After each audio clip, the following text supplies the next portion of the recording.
The return of Neil Warnock. He brings his Cardiff City to the Olympic Stadium off a little bit of form. They've won their 3 games out of their last 6 after not the greatest of starts.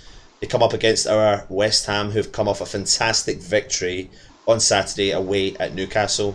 It's this run of games we've been going on about for a while. Still, Neil Warnock brings his side to the Olympic Stadium. What are your thoughts on Cardiff City?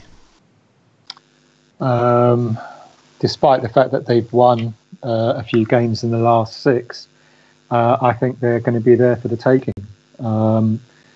Looking at some of their stats, they're not really that impressive since they've been back in the Premier League. They've not really invested that much in their squad. You know, they rely on the likes of Harry Arter to be creative in midfield. Julia Hoylett, I think, is their top goal scorer. If we play anything like the way we played against Newcastle yesterday, I think we should finally get our back-to-back wins that we've been looking for quite some time. Does it, Matt? I mean, it sounds so nice to say, and it's also easy to say, but we are West Ham after all. And back-to-back wins since, what, the first time in January 2017, is it?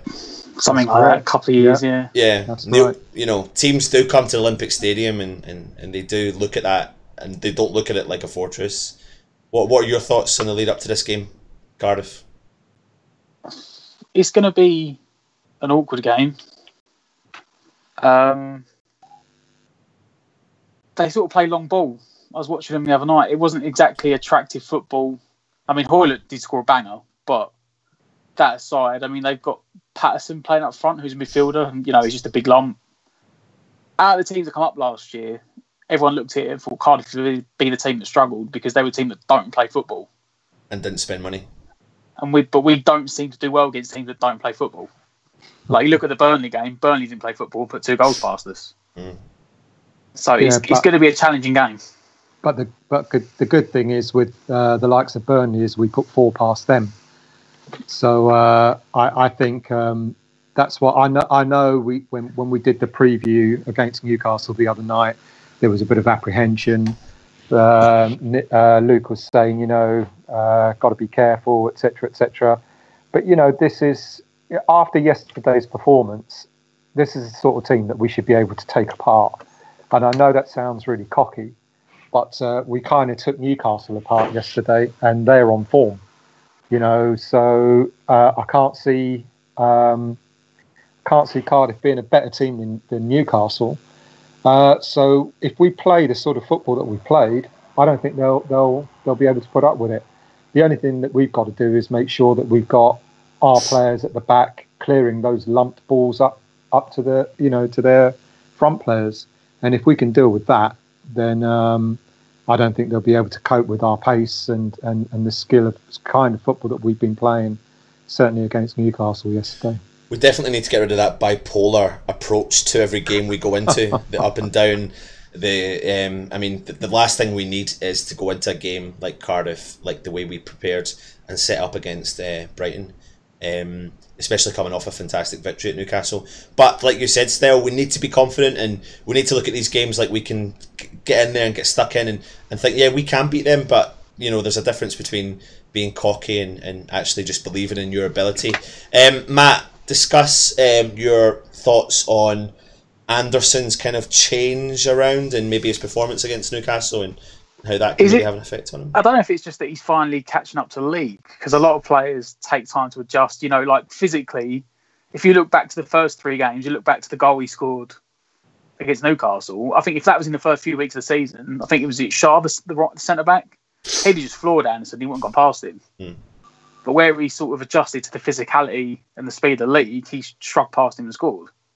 I think maybe you're seeing now what 40 million was spent on in the summer. Yeah. And another point, I suppose I'll bring this one to you, Stel, would be the formation change, or however you see it. You've seen the team selection put out. You've seen 2 up top.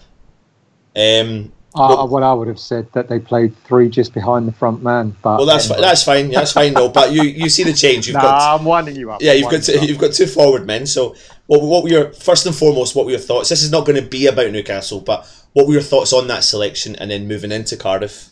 I think in a roundabout sort of way, I was surprised but not surprised, if that makes sense. So I was surprised that Pellegrini went with the two up front, but not surprised because of the lack of selection that he's got available to him. It was almost like it was going to be the Diangana with Snodgrass back in the middle and Arnautovic up front. But we said in the preview that we didn't think Diangana would be picked. And lo and behold, he wasn't. So that meant Pellegrini had to bring someone else in. So who was it going to be? We joked about Carroll and maybe some other player up front, and he went with Hernandez. So it was almost like, I'm not surprised that he did go with two up front, but in a way it was surprising because it was away from home. Yeah. But he went for it, and all credit to him. He went for it, and Newcastle couldn't cope with it. Yeah. What Matt just mentioned about Anderson having caught up. We've seen glimpses. What we like to see from Anderson is consistency now. We want to see him do the same thing against Cardiff on Tuesday night, and be that driving force, because he was absolutely superb yesterday. Yeah. And he did have you're absolutely right, Matt. He would have been knocked over like a feather for that goal he scored earlier in the season, and he was strong, and he had a chance just before that, didn't he? Almost identical, where he sort of the keeper saved it. So all fair play to him. The formation was good yesterday, and you can't see us not having the same formation at home against Cardiff on Tuesday night. We've seen a bit of a sulky Arnautovic. We're starting to see this kind of creeping through in his game, Matt. Wiggy came on our review. If you haven't watched it, check in on the channel and have a look at it. And he mentioned that he just looked like, apart from his sulking, or maybe not getting a goal, he just really enjoyed the fact that he could do the knock-on and there was someone there, potentially there. Hernandez was expecting the knock-on, and Arnautovic, previously he's been left up top alone, and it's just that lone striker that for me doesn't seem to work unless you've got a striker that the team that's in and around them. I mean, just discuss your thoughts on their link-up play and also Arnautovic's potential, issues he's got, whatever they are. I think the sulking, from what I saw, was more the fact that he was moaning at himself, but like he was beating himself up continually over it, rather than trying to go, right, you've made a mistake, get it out of your head. He was beating himself continually, like, I need to do better, I need to get on this. Like he was trying to shoulder the burden on his own, which, like you said, most weeks he's been playing up front on his own. So he has, like, if he fucks up, there was no one else to make it up. Like he's had the chance, no one's going to get it. Whereas playing Hernandez up alongside him, it was more of a case of like Pellegrini decided we're making all these chances and we're not scoring goals. Put someone else in the box with him, because Hernandez hasn't got to do it on his own. And like you said, he finally, like for Hernandez's second goal, he flicked it on and he thought, oh, someone's actually alongside me. Just flick it on and see what happens. And you've seen it. You've seen it a few times. Like I think the Tottenham game as well. Hernandez came off the bench, and the link up between Hernandez and Arnautovic just sort of been floated around and not entirely clicked, but you can see it's there. And I don't know if something just clicked or Pellegrini's just gone, the more we plan together, the more the chances it's going to work out. But you saw from the game at Newcastle that they've definitely started, even the first goal, you saw Arnautovic pull across to the front post and pull two defenders with him and left that space. And Hernandez just pulled off his shoulder and he had about 6 yards of space in the 6 yard box, which Arnautovic created, allowing Hernandez to run off him. But you think to yourself, a player with that ability craves something like that. He craves someone else just to be there, and if the chance gets missed by Arnautovic, then someone else can step in and get in with the goal. But Arnautovic, apart from his sulking, I suppose, I mean, he looked like he enjoyed himself. It's reasonably controversial, but it's his attitude. He came off hobbling again, which I suppose probably why I took him off with 20 minutes to go. Like, he gave him a rest, like, you don't need to do any more. Which is interesting. For me, I was still worried. I know we look pretty comfortable with 20 minutes to go, 2-0 up. You just never know at West Ham. So when he took an Arnautovic off, I was thinking, especially when it was Obiang, because we're about 10 minutes after Obiang come on, the formation seemed to just completely lose shape. Like he was playing Noble was a number 10 behind Hernandez. But obviously, we need to change maybe we need to change our mentality, because Pellegrini clearly thought, no, this game's done now. Which it was. Whereas maybe it's the West Ham way of thinking 20 minutes to go, 2-0 is not enough. Well, Pellegrini's not tarnished by our history, is he? In that sort of way. Yeah. Where you're absolutely right. At 2-0, with even with 2 minutes to go, we'd still be biting our nails. Whereas Pellegrini's probably thinking he's seeing something completely different. So that's refreshing in itself, really. Still, Mark Noble creeped back into the team again yesterday. And, I mean, if there's not going to be any changes, which we know there probably isn't, he's going to be starting again on Tuesday. First and foremost, how did you rate his performance yesterday against Newcastle? I'll always give credit where credit's due, and and he did okay. And in a way, I'd rather see having the two midfielders like we had, Rice and Noble, rather than having Rice, Noble, and Obiang.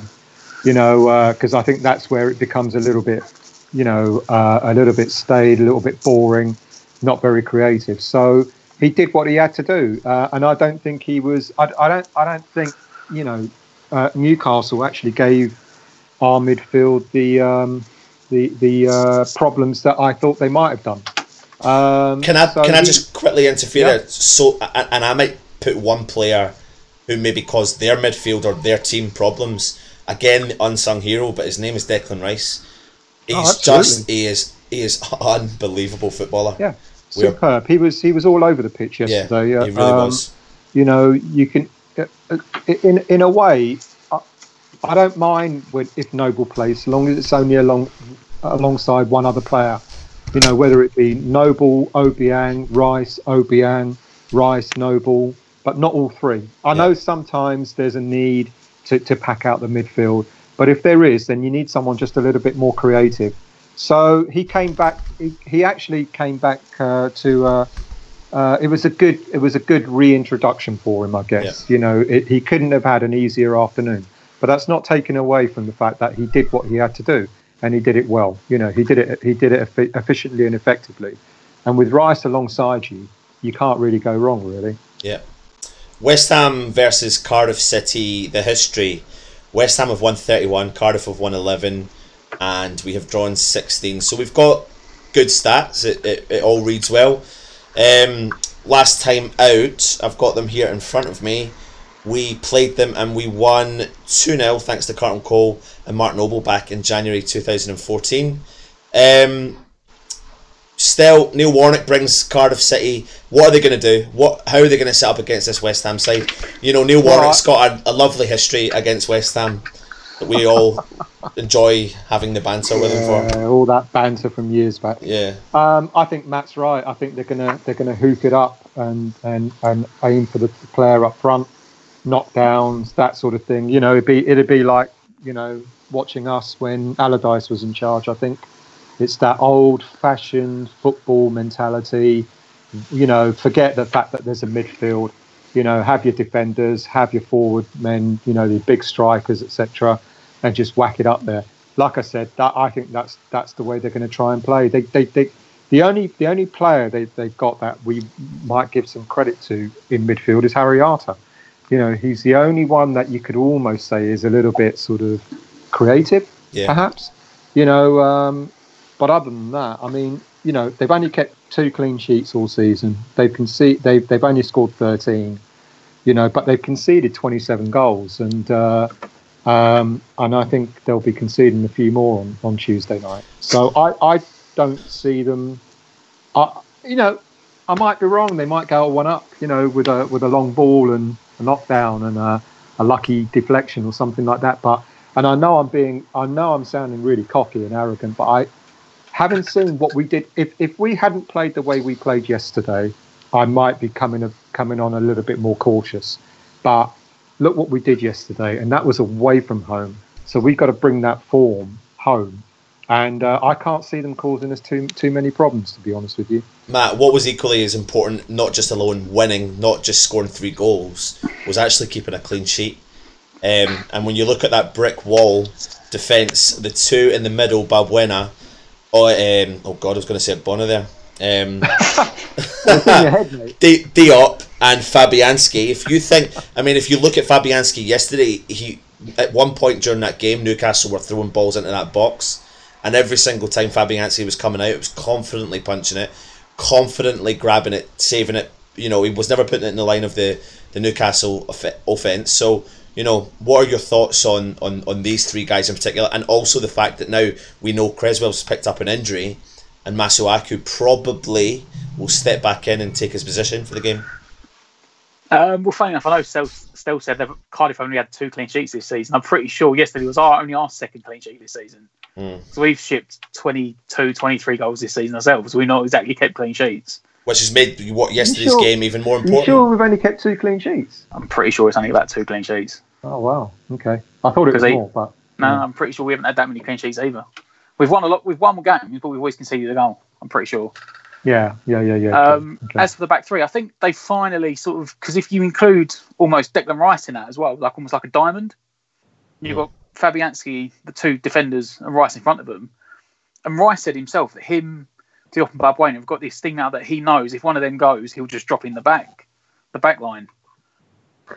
Did you see Diop was looking for a ball in their half in the second half? He was, I did see that. He blocked a shot from Diarme, and the Newcastle fans are absolutely mad at him for it. And then off he went. Shooting, and he just bombed forward.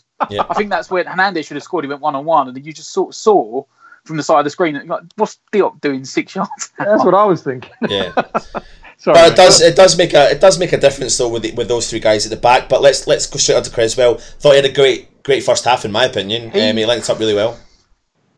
He done for was it about an hour, 57 minutes? He played really well, and we needed that in the first half because there was times in the first half when Newcastle were sort of battering down the door, sort of attacking, and Creswell was continually in the right place, making the right decision. Are we going to miss that then against Cardiff? It depends on the mentality we play, because Cardiff play 3 at the back wing backs, so they only generally have 1 guy on the wing. So that could work in our favour because it means Masuaku's only got 1 guy to mark. He hasn't got to try and worry about 2 people because he can't do it. Also, if we're spending more time attacking, it'll be fine because Masuaku's fine going forward. But if we're trying to hold out for a 2-1 in the 90th minute, you don't want to be Masuaku at left back trying to hold him off because you just don't know what he's going to do. He came on for Cresswell. Cresswell did play well yesterday. He came on for Cresswell, and it's almost as if he's never played at left back before. Because I was looking at his positioning, and he was ball watching and not looking to see what was going on out wide, and he's got no sense at all of defending. And there was one point when he came on and he won the ball in the full-back position, and I thought, wow, he's done well with it. And then he tried to dribble it out. Yeah, and he got tackled. Exactly. And the ball went out for a throw-in. And Nautovic had to come back from centre forward and coach Masuaku on what to do. And the next time it happened, he took a touch and he played it down the line. He hit it 40 yards down to like the halfway line. And it went to Newcastle player. Yeah, but you're sitting there thinking, why has Nautovic got to come back out of your own half? Yeah. But why has Nautovic got to come back from centre forward to left back to tell Masuaku how to play left back? He said, don't dribble it out, just kick it down the line. Do you know what, at least then you've got to come back past someone again. That says a lot about the mentality of our players about Masuaku at the moment. Because it ain't just the fans that are going on about Masuaku. If Arnautovic has to do something like that, then what are the players on the pitch thinking as well? Because you must be just thinking he's a mistake waiting to happen. Yeah, exactly. I think if we can come back onto the Cardiff game with Masuaku, I just don't see Pellegrini changing it. I think he will see Cardiff as a game to try and bring we've seen it all season. Cresswell, Masuaku chopping and changing left, right, and centre, and his decision has been forced. And I know there's no arguing. Masuaku will play. We can sit here saying what we want, but unless he's going to pull out, I don't even know who the under 23 left back is. Unless he's going to play him, then it's going to be Masuaku. Well, we've got another. We've got a problem on. We heard Balbuena finish the game with a dead leg, and Pellegrini has already implied that Zabaleta can't play 7 games throughout December. I bet he would have been hoping to rest Zabaleta on Tuesday night, but now I wonder what he's thinking. If he has to change potentially 2 defenders, if Balbuena makes it, which I'm hoping he will, I mean, depends on how his recovery is as a player. If he does make it, I also still think Zabaleta will play on Tuesday, because I think this game on Tuesday is possibly is right now is the most important game. And if we can get into Tuesday and get the victory, he's going to look at the Palace game and go, that's where I'm going to rest him, because he's got the time to get the rest. And I know what you're saying, Matt. I know it's so close, but I don't think West Ham can afford for too much change. I think if Creswell and Diop, if Creswell and Balbuena weren't injured, I think he would have rested Zabaleta for Tuesday. Yeah. See, I think he's going to pull Diop into the back four. I think he'll play centre back alongside Balbuena. Reece, you mean? Diop. Yeah, I think he'll bring Declan Rice back. Oh, Declan to Rice. play alongside Diop. Yeah. So I can see him playing Antonio on Tuesday. That's right. Purely because if you're playing Crystal Palace on Saturday, do you want? I know maybe not in terms of pace, but in terms of actual defensive ability, do you want Zabaleta against Zaha, or do you want Antonio? But Matt, this is what we were having a kind of brief chat with before. That's the old West Ham mentality, is thinking past the game we're about to play, and that's why we're not getting back-to-back victories, because we're already playing against Zaha. We need to fucking park that shit right back, get it to fuck, and constantly think about Cardiff City, because we're the old West Ham will step up against Cardiff City and we'll get beat like we did against Brighton, because we're always thinking about the next game. That's why I think there'll be forced changes on Tuesday, and we might see a very different backline on Tuesday night, because I think he'll want Zabaleta rested for the Palace game, even though we shouldn't be looking that far ahead. Cardiff, like I saw them against Wolves, they weren't spectacular. I mean, they had one wonder goal, and the second goal, the first goal was just typical. Like I said, it was typical Championship football. There was a long ball into the box, and the first centre forward blocked the goalkeeper, and it fell down to midfield, and he had a tapping spell, he couldn't clear it. But on the actual terms of play, they play five at the back. Cardiff, they play with three centre backs, two wing backs. Hoylett played left. Well, it's almost like left wingers, like five in midfield, sort of the drop back defensively. I can't see them. I take defensively too many problems. I take that point, but I'll also say back to you on that is we've seen them beat Wolves, who single-handedly held Man City through a whole 90 minutes. And rewind, they're not on a great run, but rewind 5 or 6 games ago, and everyone was talking about Wolverhampton are going to be this team, that team, the next team. Cardiff single-handedly defeated them. It really wasn't a big deal to them, to be honest. Maybe Wolves weren't on the best of form, but I just think we can't go into this game, for me, unless it's forced changes.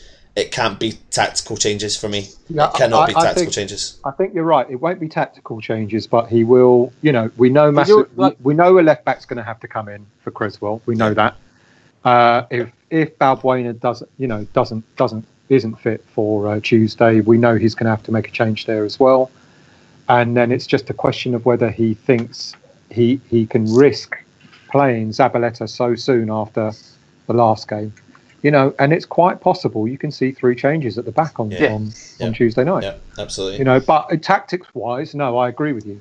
I don't think he'll change the tactics. I think Hernandez will start on Tuesday night, and I think he'll carry on where he left off against Newcastle. But it's all about what happens at the back and who's available. Absolutely. Well, listen, we're coming close to the end. Do you agree with our comments on potential changes for the game coming up on Tuesday? We're about to do the predictions in a second, but you need to get your comments in to let us know what your thoughts are. Do you think Antonio's got a shout out, a good chance to start? What's your thoughts on Masuaku? Do you agree with us that he shouldn't be starting at the left back position? Still, predictions Tuesday, Cardiff home. I'm going for a 3-0 win. Mate, I'm going for a 3-0 win. I want to walk out of that stadium on Tuesday night, feeling happy that we've scored 6 goals in 2 games and 2 clean sheets, and I can't see that we can't do it. Matt, you're right. They might get a lucky goal, a ball drops nicely to one of their players, but that aside, I can't see them giving us many problems. So 3-0 for me. Matt? I was going to say 3-0. I still said it, so I'm going to say 3-1. Because, you know, if we do make 3 changes in the back line, there's going to be some lack of cohesion and they're going to probably get a couple of chances. Well, don't forget, lads, there's one player we haven't mentioned at the back, you know, that will step in and it will be like, you know, it'll be as if there's, you know, you know, Declan Rice, like, what Declan Rice. No, well, no, not Declan. He'll stay where he is to guard Noble. But Oggy, you know, he'll either play centre back or left back. Maybe maybe what we'll do is we'll save that one for a gift to the Gab still. Fair enough. My what I do want to say is we've done predictions last week. I've not been great on predictions this season, but I did absolutely nail it this week when I was saying 3-0 West Ham. 3-0 West Ham against Newcastle. The only prediction you got right all season, mate. I've had two. I know you don't like to see when I'm right, but hey, you've got to pick it up when you get the chance. And I'm going to go for a 4-0 victory to West Ham. I'm going big. So yeah, if you agree with our predictions, again, put them in the comments. Let us know what your thoughts are for the game against Tuesday. Who you think will start. Any last points before we go, lads? Just a great victory yesterday. Fantastic. You know, and we played so well. We played so well yesterday. Make sure you get the comments in. Make sure you hit that like button, the subscribe button. You follow us all on Twitter. We're on Facebook. We're on Instagram. And if you want to write any blogs, etc., you can get in contact with us and put it on the site. Anyway, he's been Matt. He's been Stell. I've been Anton. We're Irons United. Come on, you Irons.